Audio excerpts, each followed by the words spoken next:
Bien, entonces vamos a dar inicio a esta clase donde vamos a hablar de, en primera parte, el metabolismo de glúcidos, ya uno de los parámetros más solicitados dentro del laboratorio clínico va a ser justamente el estudio de los glúcidos, en específico de la glucosa. Ya la glucosa, que tiene una importancia fundamental en varias de las rutas metabólicas del organismo y que por lo tanto se estudia también bastante en el laboratorio clínico.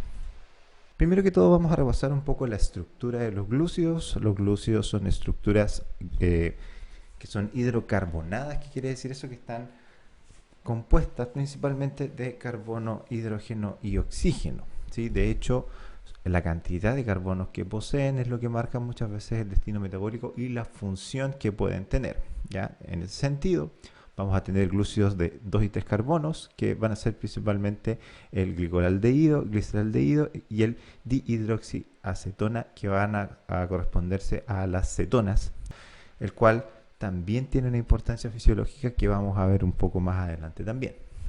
Tenemos también los monosacáridos de 6 carbonos, los más comunes, los clásicos que se le llama, donde tenemos la glucosa, fructosa y galactosa. La glucosa en sus formas isoméricas de IL. Nosotros tenemos solamente la capacidad de metabolizar las formas D. De hecho, no hay ningún mamífero que sea capaz de metabolizar las formas L. Tenemos también los disacáridos, que son conformaciones dobles, ¿no es cierto?, de estas estructuras que cuando están en solución forman esta estructura anillada, ¿no?, tan clásica que se representa de esta forma, y que van formando estas estructuras dobles a través de estos enlaces glucosídicos que se encuentran en esa zona.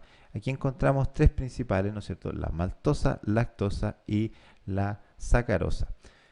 Es importante aquí recordar, que lo vamos a ver también, que estos no pueden ser metabolizados como tal por el organismo, ¿ya? Sin embargo, están presentes en la mayoría de los alimentos que se consumen y se puede obtener energía de ellos. Vamos a ver también cómo. Finalmente tenemos también los denominados glucosanos, ¿sí? Algunos de los glucosanos que tienen importancia para nosotros van a ser principalmente la amilosa y la amilopectina. Ambos son estructuras ya más poliunitarias. ¿Qué quiere decir esto? Que ya no son disacáridos, sino que pueden estar compuestos de múltiples unidades, y aquí solo se representan 3, aquí 5, pero la gracia es que pueden formar largas cadenas de monómeros de glucosa que tienen funciones que pueden ir desde funciones estructurales hasta funciones de almacenamiento energético. Ambos, amilosa y amilopectina, están presentes, por ejemplo, en la estructura del almidón. Vamos a ver también que el almidón, como sabrán, tiene una función principalmente de poder guardar energía. Lo mismo el glicógeno vendría siendo como la versión presente en animales de esta forma de almacenamiento de glucosa en forma de cadenas, ya de cadenas más largas y cadenas ramificadas. El enlace glucosídico típico, ¿no es cierto?, de estas cadenas lineales va a ser un tipo de enlace alfa 1,4, ¿ya? Mientras que para las ramificaciones un enlace de tipo alfa 1,6. Esto es importante también porque la mayoría de nosotros, cuando consumimos glúcidos en forma de almidón o de glucógeno, ya si proviene de alguna fuente animal, vamos a poder también, a través de vías enzimáticas, poder escindir estos polímeros de glucosa para poder hacer utilización de cada una de las moléculas individuales. Los glúcidos tienen una importancia biológica indiscutible, pero pueden estar presentes en algunas funciones principales que podríamos agrupar en 4. Tenemos que los glúcidos van a ser principalmente la fuente de energía primaria de la mayoría de los organismos. Hay algunas excepciones de tejidos que en ciertas etapas, por ejemplo, van a tener predilección por otro tipo de biomoléculas. Por ejemplo, en etapas de desarrollo tempranas del ser humano, extrauterina, o sea, en recién nacido, ya hasta más o menos los 6 meses. Por ejemplo, el músculo tiene mucha más predilección por los lípidos que por los glúcidos. Así también ocurre con algunos grupos musculares que tienen una mayor utilización o una mayor obtención de energía a través de lípidos. Pero para la mayoría de las células y los tejidos van a obtener su energía principalmente de la escisión y la oxidación de glúcidos para poder producir ATP. Ya sabemos que la vía energética principal del metabolismo intermediario en los seres humanos va a ser la generación de ATP a través de la glicólisis y también de la cadena transportadora de electrones o respiración celular, ¿no es cierto?, en donde se va a producir una cantidad muchísimo más eficiente, muchísimo mayor de moléculas de ATP o adenosintrifosfato, que viene siendo como la moneda de cambio universal desde el punto de vista energético en los organismos. Se producen 4 ATP en la glicólisis neto y 32 ATP a través de la respiración celular. O sea, es a partir de una molécula, estamos hablando a partir de una molécula de glucosa específicamente. Por lo tanto, obviamente, la respiración celular es muchísimo más eficiente. Pero en muchos casos también se produce un cambio en las vías metabólicas que tienden a ir más hacia la vía glucolítica que a la vía oxidativa, que es esta vía dependiente de oxígeno. Vamos a ver también un poco de eso. Aporte de carbono. El carbono no solamente está presente en los glúcidos, sino que está presente en todas las biomoléculas. Recuerden que los grupos de biomoléculas importantes en el organismo son 4. Vamos a tener los glúcidos, lípidos, proteínas y ácidos nucleicos. En los 4 el carbono está como un elemento central. De hecho, ustedes ya habrán escuchado que los seres humanos y los seres vivos en general en este planeta somos seres basados en el carbono. Y eso es justamente porque la estructura, digamos, primaria, por así decirlo, de todas nuestras macroestructuras provienen o están basadas en el carbono. Hay otras moléculas que son similares, de hecho, no se sabe por qué, pero podríamos haber sido perfectamente seres basados en el silicio. Ya carbono y silicio serían moléculas, son moléculas que son muy parecidas desde el punto de vista químico, pero por temas evolutivos probablemente el carbono en algún momento fue más eficiente y por lo tanto se siguió utilizando. Aquí los glúcidos también pueden convertirse, ¿no es cierto?, en, como tienen núcleos carbonados finalmente y están compuestos por núcleos de carbono, van a poder también aportar carbono a los otros componentes del organismo, a las otras vías moléculas. También como almacenamiento de energía, como lo habíamos visto, principalmente en forma de glucógeno y almidón. Un almacenamiento de energía que va al mediano plazo, ¿sí?, al corto a mediano plazo. Ya sabemos que los principales tejidos o células que van a permitir el almacenamiento ya a más largo plazo de energía va a ser el tejido adiposo, los lípidos, ¿no es cierto? Sin embargo, hay una relación estrecha entre glúcidos y lípidos y el destino metabólico que tienen ellos puede tener vías que son comunes. Por lo tanto, hay una vía de transformación y también de glúcidos hacia lípidos cuando existe una menor demanda con respecto a lo que se está ingiriendo, por ejemplo. Y finalmente también son parte de macroestructuras. Esto lo podemos ver de dos formas, ¿no es cierto? Existen polisacáridos propiamente tales que son formas de estructuras, pero no los vamos a ver tanto en los animales, ya en general, por lo tanto tampoco en los seres humanos. La celulosa es una forma, ¿no es cierto?, ramificada de glucosa finalmente. La diferencia está en los tipos de enlace glucosídicos que se generan para esa estructura. Nosotros no tenemos la capacidad enzimática de escindir la celulosa, por lo tanto no podemos sacar energía directamente de ella. De hecho, ustedes ven los vacunos, por ejemplo, ellos comen pasto, ¿sí? El pasto es básicamente eso, celulosa. Ya la celulosa es el azúcar de los vegetales, del azúcar estructural, digamos. Y la celulosa tampoco puede ser escindida por los vacunos. Ya las vacas no tienen la capacidad enzimática para poder romper esas moléculas de celulosa y poder obtener la glucosa que ellas tienen, pero se ayudan de un conjunto de bacterias que están presentes en su flora intestinal y que por lo tanto estas bacterias sí tienen la capacidad enzimática de romper esta celulosa para poder transformarla después en glucosa.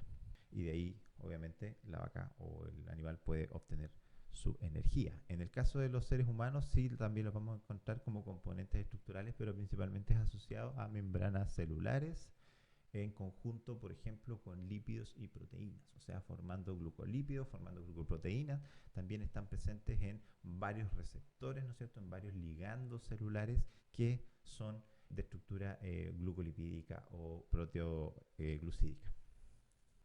El metabolismo de glucosa en general, ¿no es cierto?, está dado por dos vías, podemos decir. Vamos a tener una vía que le vamos a llamar una vía externa y una vía interna, ¿ya? La vía obviamente externa va a ser derivada de la ingesta de elementos glucídicos, ya sea almidón o glicógeno principalmente, ¿no es cierto?, que va a estar presente principalmente en plantas y en animales. Obviamente en tejidos animales, en carnes, vamos a encontrar una baja concentración de glicógeno. Esto debido a que el glicógeno es una molécula de almacenamiento energético, al igual que el almidón, pero que no es a largo plazo. ¿Ya? Por lo tanto, cuando se ingiere un trozo de carne, la proporción de glúcidos en forma de glicógeno va a ser bastante baja comparada, por ejemplo, con la proporción de proteínas que tiene ese trozo de carne, por ejemplo. Una vez que se ingresa al organismo, estas cadenas largas, ¿no es cierto?, de glúcidos, de estos polisacáridos, pueden ser escindidas a través de enzimas. ¿Cuáles enzimas? En primer lugar, vamos a tener la alfa-amilasa de origen salival, ¿no es cierto?, que es secretada por las glándulas salivales directamente a la cavidad bucal y que en conjunto con la acción mecánica de la masticación permite ir rompiendo estas estructuras en estructuras más simples. ¿Por qué es necesario esto? Porque el intestino delgado, que es donde se produce la absorción de glúcidos, solamente puede absorberse en forma de monosacáridos, o sea, como moléculas individuales. Mucho de esto no es tan eficiente como para dejar monosacáridos, ¿ya? Pero puede llegar al estómago. En el estómago, además, la alfa-amilasa es inactivada por la acidez gástrica, por lo tanto, muchos de los carbohidratos llegan aquí en forma de disacáridos o trisacáridos o polisacáridos cortos, ya no son completamente todavía encindidos.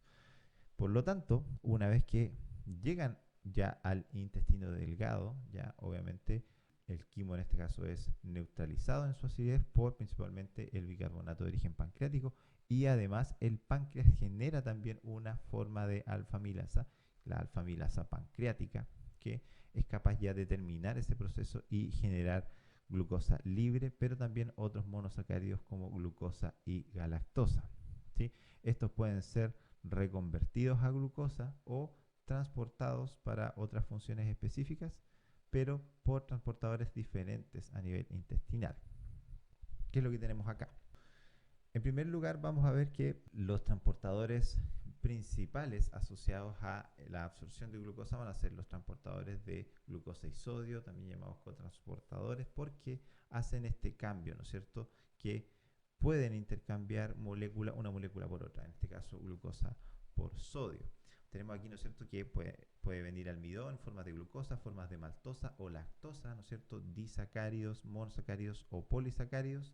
Aquí tenemos el tercer disacárido, ¿no es cierto?, la sacarosa, las cuales van a ser en el lumen intestinal hidrolizadas por enzimas que están presentes aquí en esta zona y que la función que tienen es transformar estos disacáridos en monosacáridos. O sea, vamos a tener una maltasa y una isomaltasa que va a escindir la maltosa en sus dos moléculas de glucosa. Vamos a tener la lactasa que escinde la lactosa en sus moléculas constitutivas de glucosa y galactosa. Y tenemos la sacarosa que va a ser escindida por la sacarasa, la cual, ¿cierto?, divide la sacarosa en glucosa y fructosa. Así se pueden transportar, en este caso por la familia de transportadores GLUT. ¿Ya? GLUT es el nombre de la proteína, el gen se denomina SLC2A, ya que viene por la familia de transportadores de solutos y de transporte facilitado de glucosa. Hay varias moléculas de tipo SLC2A o GLUT. Las que intervienen con el metabolismo de glúcidos son 5, de GLUT1 a GLUT5 principalmente, pero hay cerca de 17, si no me equivoco, moléculas de tipo GLUT. Ahora, estos monosacáridos que fueron, ¿no es cierto?, generados por estas enzimas intestinales, entonces son transportados hacia la circulación portal por estos transportadores de tipo GLUT. En el caso de glucosa y maltosa pueden ser transportados por el mismo transportador, pero en el caso de la fructosa tiene su transportador específico, ¿ya? O sea, no puede ingresar ya desde la célula del intestino, de la célula mucosa, hacia la circulación por el mismo tipo de transportador. un poco más en detalle de la absorción de glucosa. ¿Sí? La absorción de glucosa es fundamental porque la glucosa va a ser el principal target, el principal blanco energético, ¿no es cierto?, del organismo, y por lo tanto es lo que más se necesita. Ya muchas veces maltosa y fructosa, así como también la galactosa, van a ser transformadas a glucosa en el organismo para poder ser utilizadas como energía.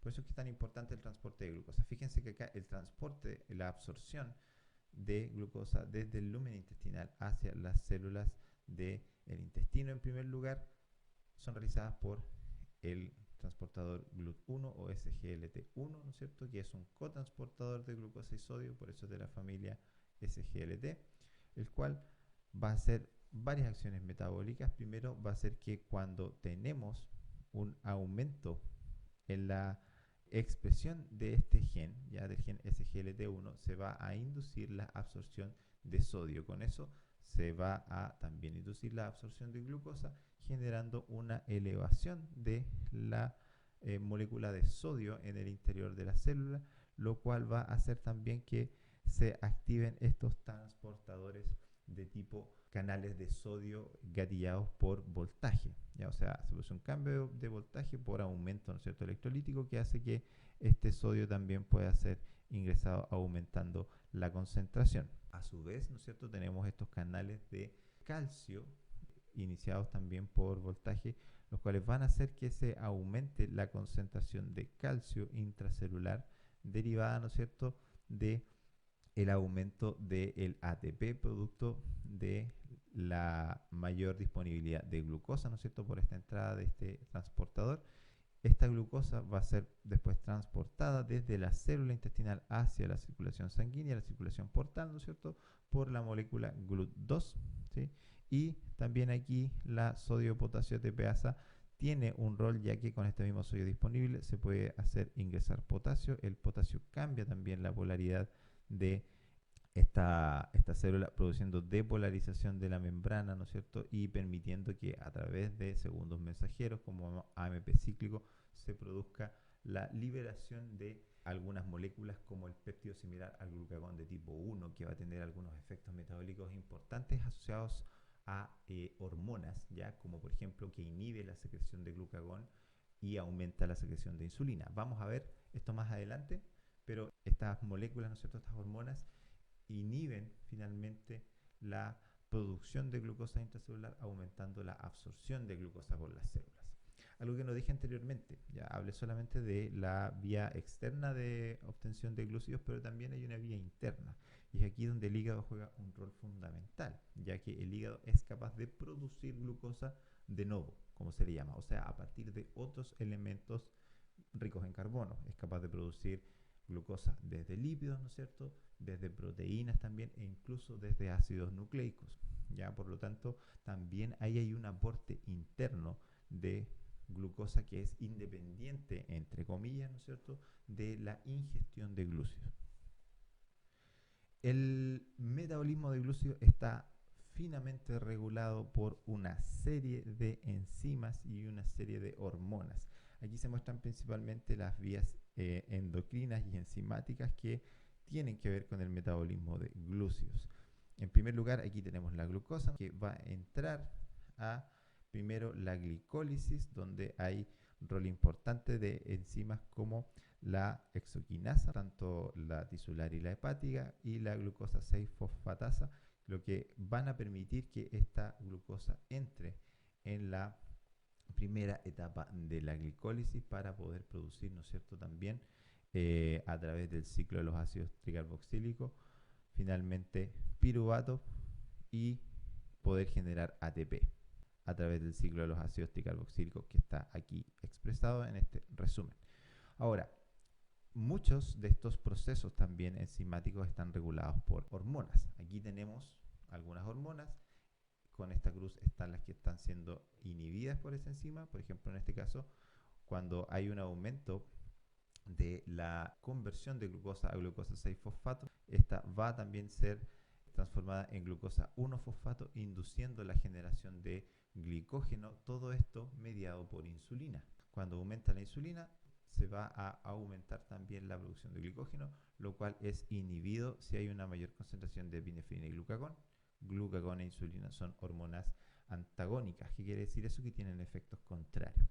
Así también van a inhibir la transformación también de otros elementos y van a incrementar sus procesos contrarios. En este caso, fíjense aquí, epinefrina inhibía el proceso de almacenamiento de glucosa como glicógeno, pero también cuando hay baja de esta molécula es capaz de fomentar, ¿no es cierto?, que este glicógeno almacenado ahora se pueda escindir para generar glucosa 1-fosfato y que ésta sea capaz de entrar en los ciclos de producción de energía.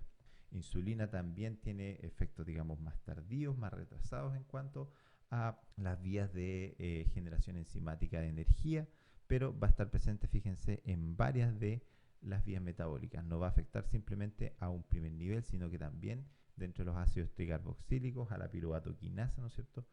Y otras enzimas también, como en este caso la fructosa 1-bifosfatasa, ¿ya?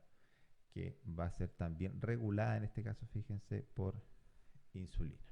Voy a detallar más adelante el rol de cada una de las hormonas asociadas a el metabolismo de glúcidos.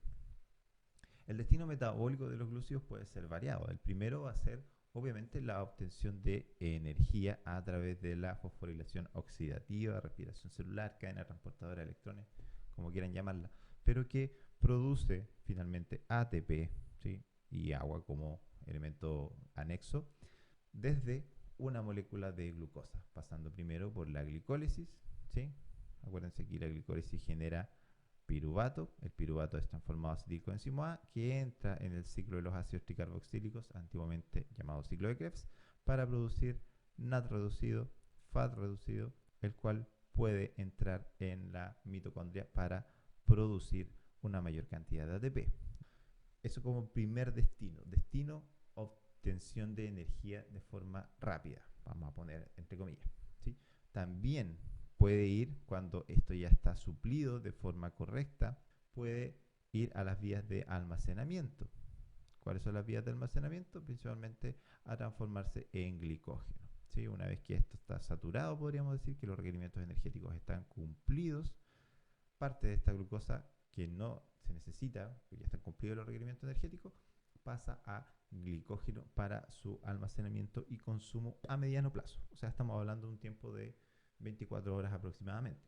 Eso es lo que va a demorar en depletarse un depósito de glicógeno en un organismo en un caso de inanición. O sea, por ejemplo, si yo dejo de comer hoy día, voy a tener energía derivada de glúcidos hasta mañana, por lo menos.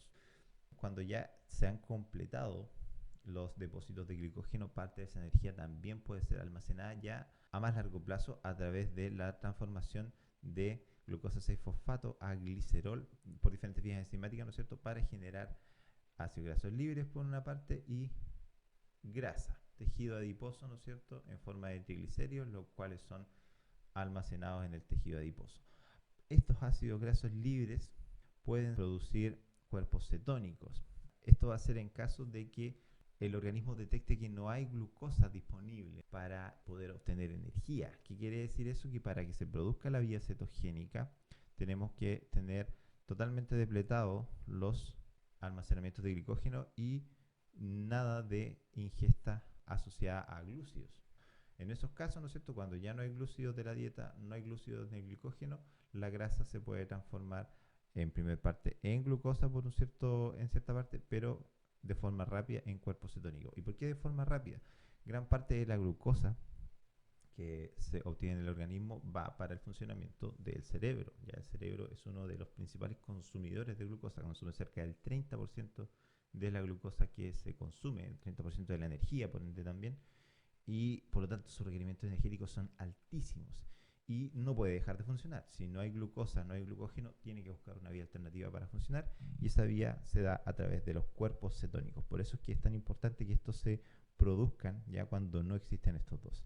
Además de esto, pueden ir a las vías de generación de aminoácidos. Recuerden que los glúcidos también son fuente de carbono, por lo tanto pueden ir a formar aminoácidos y proteínas. Entonces vamos a tener principalmente tres destinos metabólicos. El primero, destino energético principal y destino secundario, y almacenamiento en forma de glicógeno y grasa, Y en tercer lugar, un destino asociado a la generación de elementos carbonados como proteínas.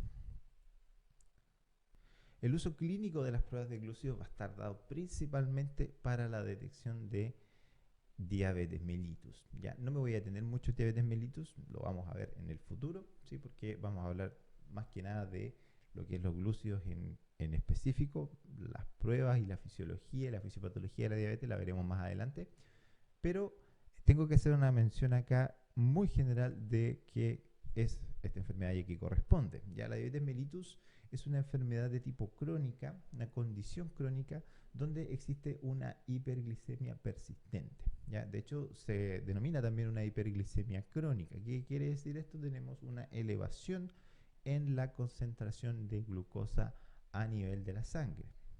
Ahora, estas elevaciones son fisiológicas en las personas que no tienen diabetes mellitus. ¿Qué quiere decir esto? Cada uno de nosotros va a tener elevaciones típicas de glucosa después de comer, ya sobre todo si comemos elementos que son ricos en glúcidos.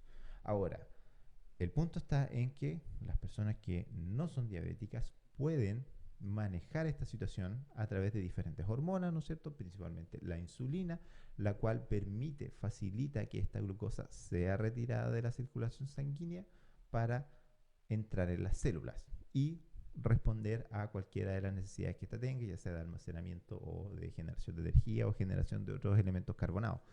Pero en las personas diabéticas tienen problemas para manejar esta glucosa y puede darse por varias causas. Entonces tenemos dos características importantes en la diabetes mellitus en general. El primero va a ser la hiperglicemia crónica y en segundo una incapacidad ya sea para producir insulina o para manejarla. ¿Qué quiere decir esto? Puede tener una, por ejemplo, diabetes una persona que no produce insulina, ya sea por causas genéticas o por causas autoinmunes, ¿no es cierto? La insulina se produce en el páncreas, en células específicas del páncreas. Hay casos donde hay ataque autoinmune a estas células del páncreas y por lo tanto se destruye la capacidad de producirla. Resultado final, no hay insulina y no se pueden manejar los glúcidos de forma adecuada. Se puede dar también porque, por ejemplo, el páncreas puede estar funcionando perfectamente, produciendo la insulina perfectamente, pero quizás el páncreas no puede sensar un aumento de insulina, por lo tanto tiene la capacidad de producirla, pero no es capaz de saber cuándo tiene que liberar esa insulina. O en un tercer caso también puede existir un aumento persistente de la glucosa cuando la insulina está en cantidades normales, pero los receptores celulares en los tejidos blancos de insulina no están funcionando o no se están produciendo, ¿sí? La insulina necesita de receptores específicos, el receptor de insulina así se llama, para poder ejercer su acción metabólica en las células blancas de insulina. ¿Cuáles van a ser estas células o estos tejidos? Principalmente tejido muscular, tejido cardíaco y tejido adiposo. En cuarto lugar, el tejido hepático, pero no para la función de absorción energética, sino para otras funciones secundarias. El hígado tiene una complejidad especial ahí, ya que muchas funciones metabólicas se producen allí. De hecho, es una de las células más pluripotenciales en términos de funciones que tiene. Ya no estoy hablando de que se pueda transformar en muchas cosas, pero tiene muchísimas funciones asociadas, cerca de 300 funciones asociadas, ¿no es cierto?, dentro de una misma célula, a diferencia de otras que están altamente especializadas. Ya, por ejemplo, una célula altamente especializada, un cardiomiocito, una célula muscular cardíaca, solo tiene la función de contraerse para mantener el latido cardíaco. Ahora, esto que yo les mencionaba va a permitirnos clasificar la diabetes en varios tipos, ¿sí?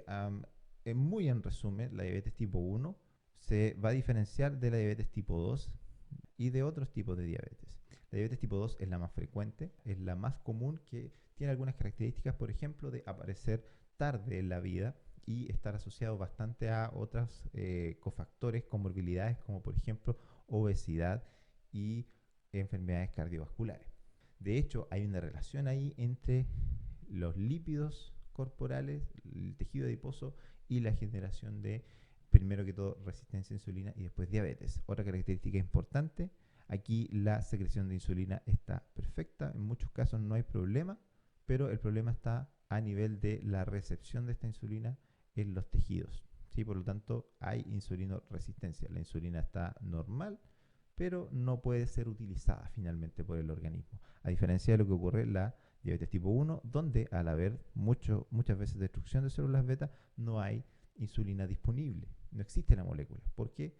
Como les decía, la célula beta pancreática, que es la célula especializada del páncreas que produce la insulina, no está funcional o está destruida. Antiguamente se les llamaba a estos insulinos dependientes y a los de tipo 2 no insulino dependientes, pero esa clasificación ya no se utiliza principalmente porque en estados avanzados de diabetes tipo 2 muchos pacientes también necesitan insulina. Aquí, en la tipo 1, el uso de insulina exógena, de insulina, ¿no es cierto?, externa al organismo que tiene que inyectarse, es mandatorio en la mayoría de los casos. O sea, la mayoría de los pacientes con diabetes tipo 1 necesitan utilizar insulina de forma diaria. En la tipo 2 no es tan así. ¿Qué se utiliza como terapia farmacológica? Primero que todo, hipoglicemiantes, ¿no es cierto? Drogas que ayudan a retirar parte de la glucosa que está en la sangre, y ya cuando los hipoglicemiantes no son suficientes, muchos pacientes con diabetes tipo 2 también necesitan de insulina exógena. Por lo tanto, la clasificación como insulino dependiente o no insulino dependiente ya no aplica. Existen otras también tipos de diabetes que vamos a ver más adelante. Ahora, volviendo un poco a los glúcidos, quiero que tengan presente eso de las patologías, sí, porque lo vamos a volver a utilizar, pero volviendo a los glúcidos, estos pueden entrar en varias vías metabólicas que tienen que ver con lo que veíamos anteriormente, con el destino metabólico. Vamos a encontrar 6 vías principales asociadas al glúcido. El primero va a ser obviamente la glicólisis, que tiene que ver con el catabolismo de la molécula de glucosa a piruvato o lactato para producción de energía. ¿Cuánta energía en esta fase? 4 ATP neto, 2 ATP funcionales. En la gluconeogénesis es la formación de glucosa a partir de fuentes que no son glucosa, principalmente proteínas. En este caso se pueden transformar los glúcidos para formar glucosa 1-fosfato, pero glucosa 6-fosfato, que se puede transformar a glucosa 1-fosfato como paso intermediario y que pueda entrar nuevamente a la glicólisis. El primer paso de la glucosa, ¿no es cierto?, cuando entra a la glicólisis es su fosforilación por la glucosa 6-fosfatasa. La glucogenólisis va a ser la degradación de glucógeno a glucosa, o sea, el glucógeno almacenado se escinde en sus moléculas fundamentales para generar energía, para que esa glucosa vuelva a estar disponible. La glicogénesis, por el contrario, es la conversión de glucosa a glucógeno para su almacenamiento. También tenemos la lipogénesis, que es la conversión de glúcidos en ácidos grasos, cuando ya los requerimientos están cumplidos, ¿no es cierto? Los depósitos de glucógeno están completos, la cantidad remanente de glucosa entra a la lipogénesis principalmente en el tejido hepático, ¿sí?, para poder convertirse en ácidos grasos y que ésta sea almacenada en el tejido adiposo. Y la lipólisis es el ejercicio contrario, o sea, la descomposición de grasa en acetilcoenzima A para poder generar energía a través del ciclo de los ácidos tricarboxílicos. Como les decía, el metabolismo de glúcidos está finamente regulado por una cantidad importante de hormonas. Las hormonas, como se imaginarán, tienen una función de ser mensajeros entre tejidos. Son secretadas en un tejido específico, pero ejercen su acción en otro tejido específico. Ahora, por ejemplo, dentro del metabolismo de glúcidos hay 2 hormonas que son las principales. Van a ser, en primer lugar, insulina y glucagón. La insulina es producida por las células beta del páncreas y tiene varios efectos metabólicos, no solamente en la absorción de glucosa, que va a ser su efecto principal, o sea, aumentar la entrada de glucosa en las células. ¿Qué pasa? Que la difusión de glucosa por los transportadores celulares es muy baja. ¿Por qué es muy baja? Porque la KM finalmente que tienen los transportadores de glucosa que están presentes en el músculo, en el tejido adiposo y en el tejido cardíaco es muy baja, su afinidad es muy baja con respecto a glucosa. Entonces, ¿qué sucede? Que van a poder en un efecto pasivo sin insulina ingresar muy poca glucosa desde la circulación hacia el interior de la célula. Por lo tanto, necesitan de la ayuda de esta hormona para facilitar la absorción de la glucosa. Por ejemplo, en estos tipos celulares, en célula muscular y adiposa, lo que hace la insulina es inducir la formación de un complejo de membrana denominado GLUT4, que está en forma monomérica, ya son monómeros de esta proteína que están en el citoplasma, pero lo que hace la insulina es que induce la formación de una estructura ya polimérica de monómeros de GLUT4 que migran hacia la superficie de la célula generando una especie de receptáculo, podríamos decir, que permite englobar la glucosa como si fuera una invaginación, ¿no es cierto? Y poder ingresarla al organismo, a la célula, ¿ya? Pero no solamente ese es su efecto, sino que tiene otros efectos asociados, por ejemplo, a la glucogénesis, ¿ya? O sea, la generación de glucosas. Aumenta la tasa de generación de glucógeno, o sea, estimula la glucogénesis. Aumenta además la síntesis de ácidos grasos y suprime la descomposición de proteínas en aminoácidos y del tejido adiposo en ácidos grasos libres y reduce la glucogenólisis. ¿Qué quiere decir esto? Estas tres tienen que ver con almacenamiento. Perdón, estas dos que están acá. Almacenamiento de energía, almacenamiento y obtención de energía. Como hay mucha glucosa circulante, el organismo tiene que sacarla de la circulación, utilizarla, ¿no es cierto? Va a utilizar para obtener energía y el resto la va a guardar. Primero en forma de glucógeno, después en forma de lípidos y también incluso de proteínas, en caso de que se necesiten algunos elementos basados en carbono. Pero además suprime todos los mecanismos de producción endógena de energía, de producción endógena de azúcares. Entonces va a suprimir la gluconeogénesis, que es la generación de proteínas a glúcidos finalmente, y también la glucogenólisis, o sea, está produciendo glucógeno y por lo tanto está inhibiendo que este glucógeno se descomponga en glucosa. El efecto global de la insulina en la glucosa sanguínea es de disminución, obviamente. La hormona antagónica en este caso va a ser el glucagón, que está secretado a nivel de las células alfa del páncreas, que va a aumentar la liberación de glucosa desde glucógeno y aumentar la síntesis de glucosa a partir de aminoácidos, o sea, la glucogenólisis y la gluconeogénesis.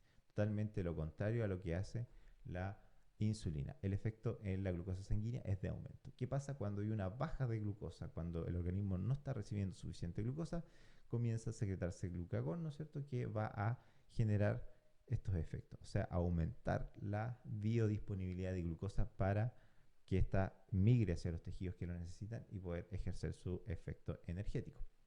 Otras hormonas, por ejemplo, la somatostatina, que se secreta en las células delta del páncreas, suprime la liberación de glucagón y suprime la liberación de insulina. Por lo tanto, tiene un efecto regulatorio de estas dos con un efecto global de disminución de la glucosa sanguínea. Otras, no menos importantes, epinefrina, cortisol, hormona adenocorticotropina, la hormona del crecimiento y la tiroxina, ¿ya? Que esta es finalmente la T4 de la tiroides. Todas, fíjense, van a tener un efecto de aumento en la glucosa sanguínea. Esto es interesante porque fíjense que solamente hay dos hormonas de este grupo que tienen un efecto de inhibir o de bajar la glucosa sanguínea, pero tenemos ya 6, si contamos estas 5 más el glucagón, ¿no es cierto?, que tienen un efecto de aumento. ¿Por qué? ¿Ya? Si hoy en día sabemos que hay tanto problema con respecto al aumento de glúcidos, hay una epidemia de diabetes, en Chile el 12% de la población es diabética, estamos hablando de más de 2 millones de personas, ¿ya? Entonces, ¿por qué el organismo hace esto? ¿Por qué tiene tantas vías para asegurar que la glucosa sanguínea se mantenga alta y no baja? ¿Sí? Esto tiene una respuesta evolutiva. Sucede que cuando a nivel de una amenaza, ¿sí?, de cualquier amenaza, hay básicamente dos respuestas posibles que son correr, huir, ¿ya? O combatir, pelear. O sea, si ustedes reducen cualquier problema, cualquier situación estresante, se va a reducir a esas dos condiciones. O yo me encargo de esa situación o no me encargo de esa situación, ¿ya? Imagínense en la antigüedad, cuando nuestros antepasados cazadores recolectores, ¿no es cierto?, estaban ahí recolectando sus vallitas y de repente aparecía no sé, un tigre de dientes de sable, por ejemplo, tenían la opción de pelear o correr. ¿Qué sucede? Que la acción de estas hormonas en general es rápida. La epinefrina o adrenalina es una hormona de secreción altamente rápida. Por lo tanto, tiene un efecto de un rápido aumento de la liberación de glucosa a partir de sus moléculas que la tienen en forma de moléculas de ahorro, como es el glucógeno y el tejido adiposo. ¿Para qué? Para que haya energía rápida, a disposición rápida para poder dar respuesta a cualquiera de estas dos situaciones. ¿Ya? O sea, si yo deseo pelear o deseo huir, necesito moverme. Y para moverme necesito energía. Y la energía viene de principalmente los glúcidos. Por lo tanto, son hormonas que desde un punto de vista evolutivo aseguraban que energéticamente estuviéramos preparados para responder a amenazas del medio. ¿Sí? Esta es la más rápida, hay otras que son un poco más lentas, por ejemplo, la CTH, la hormona del crecimiento, y la tiroxina, que ya es un poco más a largo plazo, pero que tiene que ver con muchas actividades metabólicas, sobre todo asociadas al anabolismo, o sea, al ahorro de elementos y a la mantención energética más o menos alta de los procesos metabólicos. Por eso es que tiene también una acción de aumento en la glucosa sanguínea. La epinefrina o adrenalina tiene un rol importante también en algunos pacientes que tienen terapia con insulina, porque el principal problema de la terapia con insulina es no la hiperglicemia, sino la hipoglicemia. O sea, cuando una persona no calcula bien la dosis que tiene que colocarse, puede pasarse de dosis generando el efecto contrario al deseado. O sea, está bien, queremos bajar la glucosa sanguínea si tenemos diabetes, pero en un nivel que sea fisiológico. Si yo me paso de las unidades de insulina, voy a caer por debajo de los valores de referencia de glucosa, generando finalmente un estado de hipoglicemia, el cual también puede tener consecuencias graves. ¿Ya? Y aquí la epinefrina también puede actuar como un elemento regulador en esos pacientes. De hecho, hay algunos artículos interesantes que hablan de la importancia de la epinefrina en el paciente tratado con insulina. Pero para que vean la importancia y la fineza que tiene la regulación por hormonas del metabolismo glucídico y la importancia que se le da. O sea, así de importante es mantener la energía en el organismo. Tan importante que esto no tiene nada que ver, pero que hay un tercer sistema nervioso, aparte del sistema nervioso central y el periférico, que se asegura solo de que tengamos energía, que es el sistema nervioso entérico, que está presente en el sistema digestivo, ¿ya? Y que no es independiente, pero, o sea, tiene regulación propia, podríamos decir, a diferencia o alejado del sistema nervioso central y periférico. Y se reconoce como un tercer componente.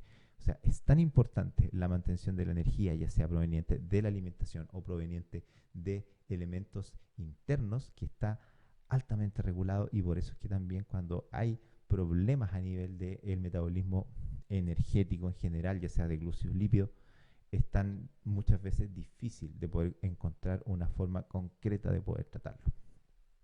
Ahora, vamos a hablar un poquito más en detalle de la insulina por la importancia que tiene, ¿no es cierto? Primero decir que la insulina se genera, como ya saben, en el páncreas, en la célula beta pancreática, presente en los islotes pancreáticos, pero que se genera en forma de una promolécula que se denomina proinsulina, que es una cadena de 51 aminoácidos, ¿no es cierto?, que al momento de madurar, ¿sí?, se escinde en estos carbonos, generando una cadena A de 21 carbonos y una cadena B de 30 carbonos. Esta va a quedar como remanente, ¿no es cierto? Esta va a ser la insulina madura y esta es la que se va a acumular en vesículas, ¿ya? En la célula beta pancreática y en los islotes pancreáticos.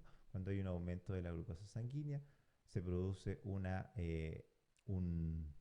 se sensa esta glucosa, que quiere decir que puede ser detectada por la célula beta pancreática y así inducir la liberación de la insulina desde esas vesículas, ¿ya?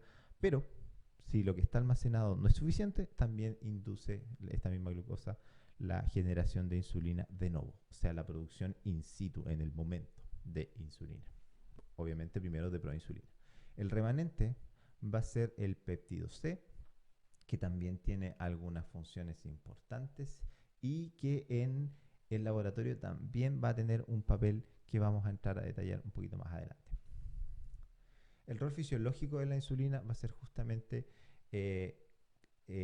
poder aumentar la tasa de absorción de glucosa por los tejidos, ¿cierto? Ahora, la glucosa va a desencadenar la liberación de insulina de las células betas, como les decía, que está almacenada, y si el estímulo persiste también va a producir que se activen las vías de generación de la insulina desde cero, ¿sí? Tenemos que la molécula que actúa como sensor, ¿ya?, de glucosa en la célula beta pancreática es esta célula de GLUT2, ¿sí?, que es la misma GLUT2 que se encuentra en el intestino, que hoy en día se reconoce, está dentro de la familia de los transportadores de sodio y glucosa, ¿no es cierto? Pero más que un transportador que su función principal sea meter glucosa a la célula para que esta célula pueda tener energía y funcionar, se reconoce que es un sensor de glucosa, o sea que es capaz de, ¿no es cierto?, hacer ingresar glucosa, pero para que se produzca una cadena de elementos, ya, intracelulares que van a confluir finalmente en que se aumente la liberación de insulina desde las vesículas que están acá, ¿ya? Por lo tanto, lo que hace esta glucosa finalmente es entrar a la mitocondria, aumentar la cantidad de ATP, y esto al aumentar la cantidad de ATP, ¿no es cierto?, inhibe la bomba sodio-potasio ATPasa, ¿sí?, lo cual induce la depolarización de membrana y por estos canales de calcio mediados por voltaje, ¿no es cierto?, permitir el ingreso de calcio hacia la célula, generando un potencial de membrana que permite que estas moléculas se liberen. Así también el acetilcoenzimo A, que se genera desde la glicólisis, va a aumentar esto, ¿no es cierto?, generando también vías metabólicas asociadas a el aumento de la síntesis a nivel celular, ¿no es cierto?, primero de expresión del gen y después de producción de de la hormona a nivel de la mitocondria. Perdón, a nivel de la mitocondria, a nivel del ribosoma. El ribosoma, que es quien ensambla finalmente la proteína. La utilidad principal de la insulina entonces se puede reducir en estos 5 puntos: transporte transmembrana de glucosa, formación de glucosa en hígado y músculo, conversión de glucosa a triglicéridos, síntesis de ácidos grasos, perdón, de ácidos nucleicos y síntesis proteica. O sea, estimula la síntesis de ácido graso, estimula la síntesis proteica. Pero, función principal, aumento de glucosa en ciertas células. ¿Cuáles células? Como decíamos, de tejido adiposo, de tejido muscular y de tejido muscular cardíaco, ¿ya?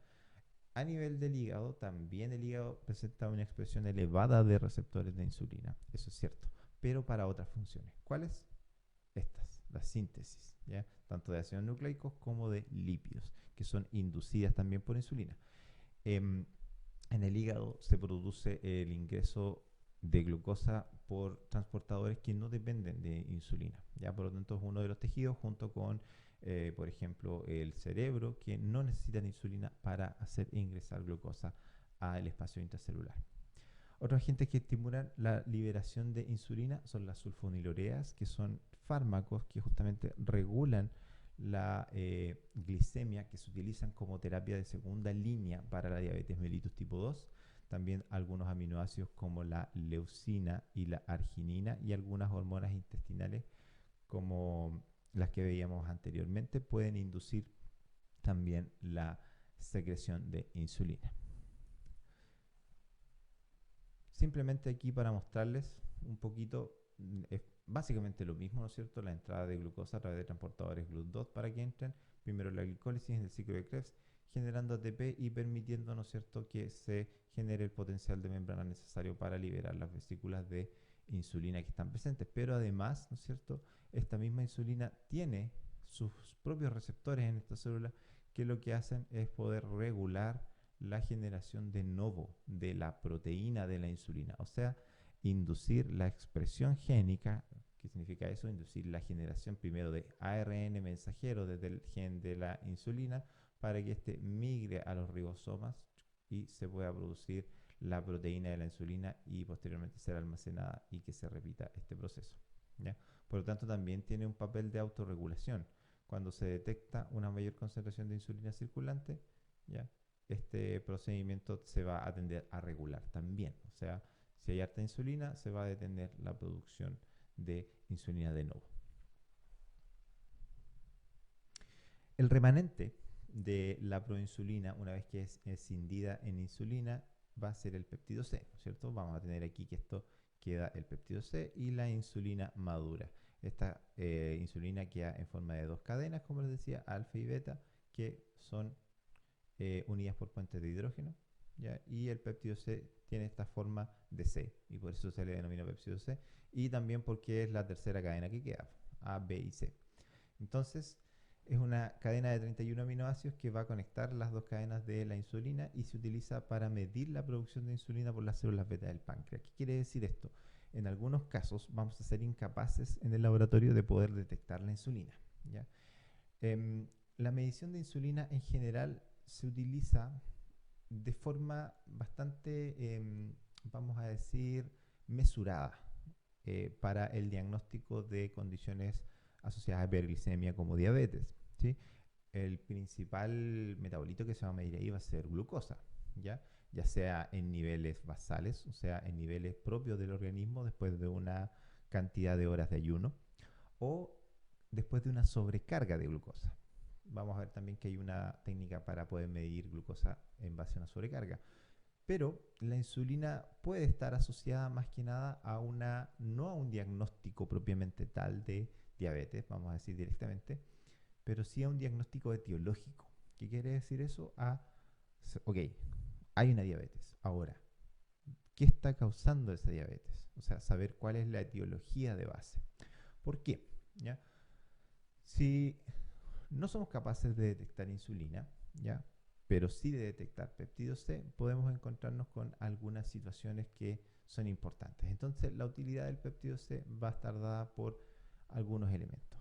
O sea que, en primer lugar, en pacientes con diabetes tipo 1, o sea, aquellos pacientes donde no se puede detectar insulina, se va a valorar la función residual de las células beta. ¿Qué quiere decir esto? Que si hay péptido C, quiere decir que se está produciendo proinsulina y que algo está sucediendo en el intermedio que hace que la insulina no pueda ser detectada. Puede ser alguna modificación posttranscripcional, ¿no es cierto? O posttraduccional incluso, que hace que no se produzca las cadenas alfa, perdón, las cadenas A y B de forma correcta, ¿ya? Pero sí la de péptido C. Puede ser también un caso en donde tengamos una mutación, por ejemplo, en alguno de estos sitios donde se cinde esto perfectamente, ¿ya? No hay problema, pero al momento de tener una molécula funcional, esta no tiene funcionalidad, ¿ya? Me refiero a la molécula de insulina madura. Por lo tanto, nos sirve para valorar justamente qué tanto es el daño a nivel de la célula renal, de una manera indirecta. ¿Ya? ¿Por qué? Porque hay manera directa también, o sea, medición inmunológica con anticuerpos dirigidos ante insulina en, por ejemplo, un cortitológico que nos pueden decir cuánta insulina existe en un tejido en un determinado momento, ya de forma microscópica, pero también cuantificable. En el caso de la diabetes tipo 2 también se puede asociar a la secreción residual de insulina. O sea, si hay alto péptido C, lo más probable es que esa persona todavía no necesite insulina, ¿ya? Ahora hay otros factores que son los que determinan finalmente cuál va a ser el inicio de la terapia insulínica en un paciente tipo 2. Hay un marcador específico que veremos más adelante, que es la hemoglobina glicosilada, que es hemoglobina común y silvestre, pero que pasivamente, cuando hay un estado de hiperglicemia persistente, comienza a formar, ¿no es cierto?, esta glicosilación. O sea, se comienzan, por así decir, a unir, a pegar moléculas de glucosa a esa molécula de insulina, ¿sí? Y por lo tanto, mientras mayor sea el porcentaje o la cantidad relativa de moléculas de glucosa que están glicosiladas, mayor va a ser el nivel de hiperglicemia relativa que existió en un determinado periodo. Pero el péptido C, volviendo al péptido C, no se emplea en el diagnóstico de diabetes, sino que se emplea en el diagnóstico diferencial, podríamos decir, más que diferencial, en el diagnóstico etiológico. El metabolismo intracelular de la insulina, ¿no es cierto?, va a estar dada por una serie también de vías metabólicas, vías intracelulares mediadas principalmente por el receptor de insulina. Una de las principales causas de, por ejemplo, imposibilidad de la glucosa de entrar a la célula es que no existe el receptor de insulina, o está mutado o está afuncional. Por eso es que en esos casos la insulina va a estar presente, puede estar de forma incluso elevada en el plasma, pero no va a poder ejercer su acción metabólica ya que no es reconocida por la célula. ¿Cuál es el efecto final, no es cierto? La generación de fosfoinolpiruvato, aquí está expresado como PIP3, ¿no es cierto? Y que esto puede ir a varias vías, a la vía, ¿no es cierto?, lipogénica, a la oxidación de ácidos grasos o a las vías glucolíticas y a la glucogenólisis. ¿Ya? ¿Qué hacen en estos casos? Aquí las flechitas indican una estimulación, los puntitos una inhibición. Por lo tanto, cuando hay mayor fosfonilpiruvato, se van a inhibir gran parte de las vías de obtención claro, de obtención de energía endógena, como la oxidación de ácidos grasos, ¿no es cierto? O la glucogenólisis. Pero también regulan, fíjense, y esta es su función principal, a través de AKT, que es una proteína quinasa de serina-treonina, una de las moléculas más importantes del mecanismo o de los mecanismos de regulación energéticas intracelulares, va a permitir, ¿no es cierto?, que cuando se activa AKT, ya por insulina, fíjense que aquí hay una fosforilación, puede permitir que se ensamble la vesícula del receptor de glucosa, que es GLUT4, y que éste pueda migrar hacia la superficie de la célula, permitiendo la captación de glucosa. En el fondo, ¿qué quiero decir? Que cuando no está funcionando el receptor de insulina, no se puede ensamblar la molécula de GLUT4, ¿no es cierto? Ese complejo de GLUT4, y por lo tanto no se obtiene glucosa desde la circulación porque no puede captarse. ¿Ya? Pero también la insulina tiene otros efectos que veíamos anteriormente, no solamente sobre la captación de glucosa. Aquí hago un paralelo con respecto a los transportadores de glucosa. Yo les dije que eran 5 los que principalmente están asociados al metabolismo de energía en el organismo. Vamos a tener los numerados del 1 hasta el 16, 17, pero los más importantes son del 1 al 5. GLUT1 es independiente de insulina y está principalmente en el tejido cardíaco, en los glóbulos rojos, ¿no es cierto? GLUT2 y GLUT3 son también independientes de insulina, pero la diferencia está en que tiene una alta Km y este tiene una baja Km. ¿Qué quiere decir eso? Cuando tiene una alta Km, que la afinidad para glucosa es baja. ¿Ya? Por lo tanto, fíjense, GLUT2, como les decía, en el páncreas no es que esté diseñado para hacer entrar glucosa de una forma desmedida, sino como una forma de que se detecte, ¿ya? Sin llenar todos los depósitos de glucosa de esas células. Por eso es que tiene baja afinidad y se expresa principalmente en hígado, páncreas y en el intestino delgado. Mientras que la GLUT3, por el contrario, tiene una baja Km con una alta afinidad. ¿Qué quiere decir esto? Que su función principal va a ser el ingreso de glucosa para energía, y por eso que está presente en tejidos que demandan alta energía. Tejido nervioso, ¿no es cierto? Cerebro, neuronas, y en tejido espermático, que tiene una función súper específica, que es moverse, ¿sí? Me refiero a nivel celular, obviamente a nivel, digamos, del traspaso de la información genética, es fertilizar un óvulo, pero para poder fertilizar un óvulo tiene que moverse. Para moverse tiene una cola, ¿no es cierto? Pero esta cola está movilizada, por así decirlo, por una suerte de motor biológico de una cadena de mitocondrias enlazadas en la parte del cuello del espermatozoide. Y obviamente, ¿cuál es la función principal de la mitocondria en el espermatozoide? Producir ATP derivado de glucosa, ¿ya? Y también de fructosa, ¿sí? Pero eso lo veremos más adelante también. GLUT4, que es la molécula más expresada, podríamos decir, está principalmente en tejido esquelético, tejido adiposo y corazón. ¿Cuál es la importancia de GLUT4?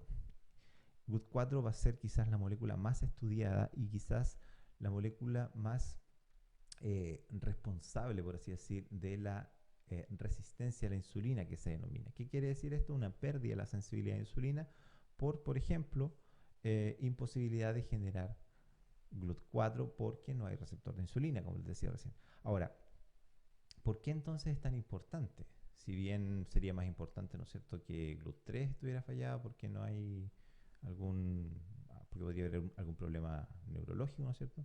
Tiene que ver con un tema de masa, ¿ya? La cantidad de receptores de GLUT4 es muchísimo mayor en el organismo porque la cantidad de músculo esquelético y de tejido adiposo que tenemos los seres humanos, relativamente hablando, es mucho mayor a la masa cerebral, pancreática, hepática, lo que sea. O sea, si nosotros hiciéramos una descomposición del organismo humano para ver cuántos kilogramos tenemos de masa muscular, de masa adiposa, respecto a cuántos kilogramos de masa hepática, pancreática, cardíaca, obviamente la cantidad de masa muscular es mucho mayor. ¿Por qué? Porque el requerimiento de energía también es muy grande.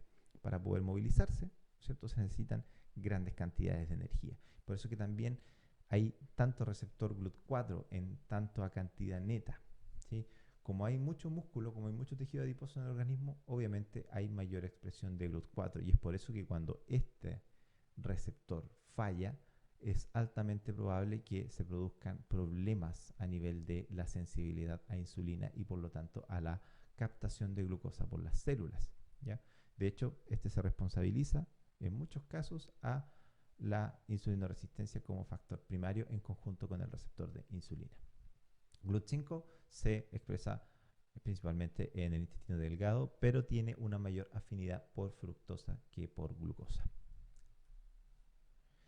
Algunos métodos de medición de glucosa, les dejo aquí 3. Vamos a ver esto más en detalle en la hora M, ¿sí? En el manual. Está mucho más detallado, pero para contarles que la mayoría de los métodos de medición de glucosa se basan en reacciones enzimáticas encadenadas. Los dos principales que están acá, que son los que más se utilizan, es el método de glucosa oxidasa y el otro es el método de la exoquinasa. La glucosa oxidasa se basa en una reacción de Trinder. ¿Qué quiere decir eso? Que a través de la oxidación de la glucosa se va a generar peróxido de hidrógeno, el cual se encadena con una peroxidasa para producir un cromógeno oxidado, generalmente 4-aminofenazonas, el cual tiene un color rojo, tirando para púrpura, ¿no es cierto? Y que va a ser directamente proporcional a la concentración. Por lo tanto, mientras más glucosa haya, más cromógeno oxidado se va a generar y por ley de Beer, ¿no es cierto?, lo vamos a poder detectar y cuantificar espectrofotométricamente, ¿sí? Ahora, la otra técnica es la exoquinasa, que a través de, ¿no es cierto?, la movilización de glucosa a glucosa 6-fosfato puede, ¿no es cierto?, hacer que esta molécula de glucosa 6-fosfato con una glucosa 6-fosfatasa genere NAD-fosfato reducido y otro elemento. ¿Ya? Aquí, ¿por qué digo otro elemento? Porque aquí el 6-fosfogluconato es un elemento residual. Lo que se mide es el NAD-fosfato reducido. ¿Cuál es la gracia? NAD-fosfato reducido y NAD reducido ya tienen la capacidad de absorber radiación a 380 nanómetros. Por lo tanto, la concentración de glucosa va a ser directamente proporcional a la cantidad de moléculas de NAD-fosfato reducido. Y lo que es lo mismo que la cantidad de glucosa por método de exoquinasa va a ser directamente proporcional a el aumento de absorbancia a 320 nanómetros producto del aumento de NAD-fosfato reducido, ¿ya? Ahora, diferencias y similitudes, ambas son bastante sólidas, bastante robustas. Sin embargo, glucosa oxidasa puede tener una leve problema de afinidad con otros glúcidos, porque también puede reducir fructosa en pequeñas cantidades, por lo tanto es menos específico que la exoquinasa, eso tiene, es altamente específico y de hecho es reconocido por muchos como el método gold estándar para la medición de glucosa. Diferencia, es mucho más cara, necesita una medición ultravioleta, por lo tanto no se puede hacer en cualquier fotómetro, necesitamos un espectrofotómetro que sea capaz de detectar el rango UV, ¿sí? Por lo tanto, ambas están bastante extendidas, esta también vamos a decir que ha penetrado bastante porque si bien es bastante más cara que la glucosa oxidasa, tiene un precio también que es accesible y sus beneficios también compensan que se pueda pagar más. Este Cleaning Test es, fíjense, una reducción de cobre con una sustancia reductora. La glucosa es una sustancia reductora, es una aldosa, por lo tanto puede reducir el cobre generando una molécula de óxido de cobre que cambia una coloración hacia un color verdoso. Este fue uno de los primeros métodos utilizados en los glucotest que se utilizan en las casas. ¿Ya? Por lo tanto, podía ser usado para medir una persona con diabetes, por ejemplo, controlar su glucosa. Hoy en día hay otros que se basan también en glucosa oxidasa o que tienen métodos potenciométricos también, pero lo muestro acá como un elemento que se utilizó. Hasta aquí esta parte, vamos a continuar en una próxima clase, ¿no es cierto?, de manifestaciones clínicas, que va a ser ahora a continuación, de trastornos del metabolismo de glucosa, donde vamos a hablar principalmente de las principales presentaciones que tienen estos trastornos, que van a ser la hipoglicemia y la hiperglicemia. Eso por ahora.